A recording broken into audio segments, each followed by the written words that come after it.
எந்திரிச்சு சிறிது நேரம் கூட நிக்க முடியாம நடக்க முடியாம கால் முட்டுகள் தேய்மானம் ஆகி உள்ளுக்குள்ள இருக்கக்கூடிய எண்ணெய் பசை சுத்தமா இல்லாம வறண்ட நிலைமையில சிகிச்சைக்காக வந்திருந்தாங்க. நம்ம சிகிச்சைக்கு வரக்கூடியவங்க 99% எல்லா மருத்துவம் பார்த்து தோற்று போன நிலைமையில கைவிடப்பட்ட நிலைமையில தான் சிகிச்சைக்கு வராங்க. அதே போலதான் இவங்களும் பல மருத்துவங்கள் பார்த்தாங்க, பல மருத்துவ சிகிச்சைகள் பார்த்தாங்க, மருந்து மாத்திரைகள் சாப்பிட்டு பார்த்தாங்க.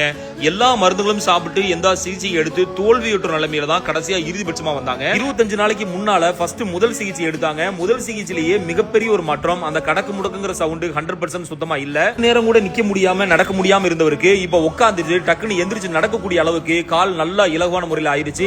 கால் நல்ல பல கிடைச்ச மாதிரி, நல்லா ஸ்ட்ரென்த் ஆன மாதிரி, ஸ்ட்ராங் ஆன மாதிரி எனக்கு ஃபீலிங் தெரியுதுன்னு சொன்னாங்க. சிகிச்சையில ஒரு மிகப்பெரிய மாற்றம் கிடைச்சு இப்ப 2வது ட்ரீட்மெண்ட்டுக்காக வந்திருக்காங்க. தொடர்ந்து சிகிச்சை எடுக்கும்போது முட்டு தேய்மானத்துல இருந்து மிக மிக இலகுவான முறையில் மீண்டு வந்துட முடியும். 100% சேஃப் அண்ட் செக்யூர் ட்ரீட்மெண்ட். முன்பதிவு அவசியம். ஒரு நாளைக்கு 5 நபர்களுக்கு மட்டுமே சிகிச்சை அளிக்கப்படுகிறது.